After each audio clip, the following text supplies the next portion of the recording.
welcome. We're going to talk about disinfectants today, mostly focusing on the chemistry and how to use them, procedures, things like that, and probably just a little bit touch up on what we use to apply them.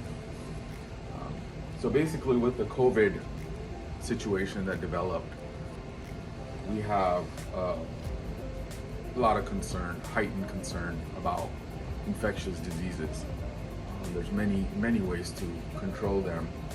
Not one is correct, but many are correct. But a system that works for your high touch surfaces like doorknobs and your railings and toilet flushes, sinks, stuff like that people are touching constantly, and also addressing the air. So I just want to talk about that today. I want to introduce you to some of the chemistry that we have. Let's start with the cleaning first. I want to talk about the trashed green gel. It's a concentrate. You only need half an ounce to make a whole gallon. And it's gonna have your surfactant in it, which will remove your water-based stains, and it'll have limonene in it, citrus, which will remove your oil-based stains, spots and dirt, and it has oxygen in it. And the oxygen in it is hydrogen peroxide, and as you know, hydrogen peroxide uses a disinfectant for even wounds and stuff on our bodies. Basically all it is H2O2, so H2O3, so it's like H2O. So hydrogen peroxide kills some of the germs as well. So when you're cleaning, this will disinfect. Then we have a disinfectant. So after you clean, you can apply this onto the surfaces, high touch surfaces, and wipe it down. Then we have different ways of applying it. So you got the high touch surfaces, which is basically all the railings and things like that people touch. And then you have the air itself. So in order to disinfect the air, we're going to use either a fogger or some way to get it up in the air. And usually a fogger that's for professional use will have a heavier duty motor, and it'll produce more fog, and it'll be adjustable, so it can be controlled anywhere from 5 micron to 50 microns. It'll do it fast, so you'll save labor on that. Some other disinfectants we have. This is for the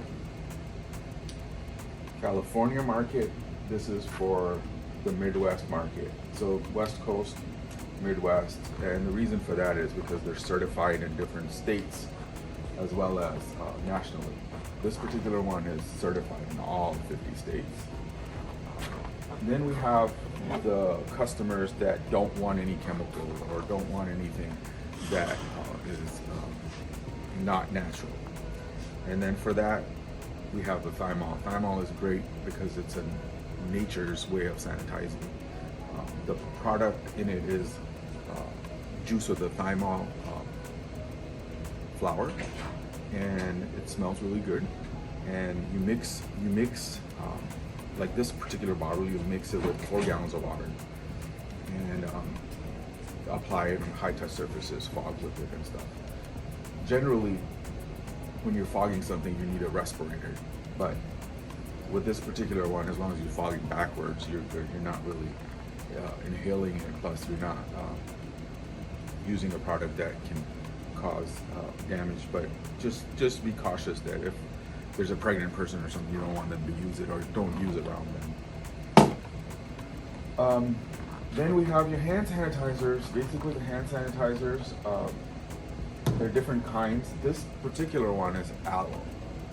So when you first put it on, it maybe feel a little sticky, but as it dries, you'll notice it will soften your hands. So it is a better choice as far as just the feeling you get after the first minute or so of use.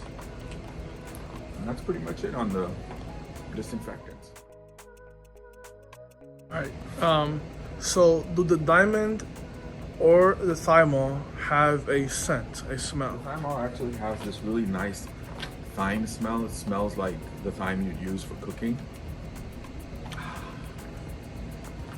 The diamond also has a nice floral fragrance, which to me is very pleasant. And another thing you may be interested in is the residue.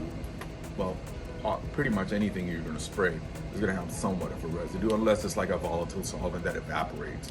So you're wiping it down. Last question. How much can you get out of a diamond bottle? Ready to use? 8 ounces to make a gallon. So I believe if you do the math, it's 160 gallons. So you can use it without worrying about the cost of it. It's mostly just your expertise that you're charging for. And if you're a facility, you're saving money for disinfectant. If you buy it in concentrate, you have the answer. All right, thank you. Mm-hmm.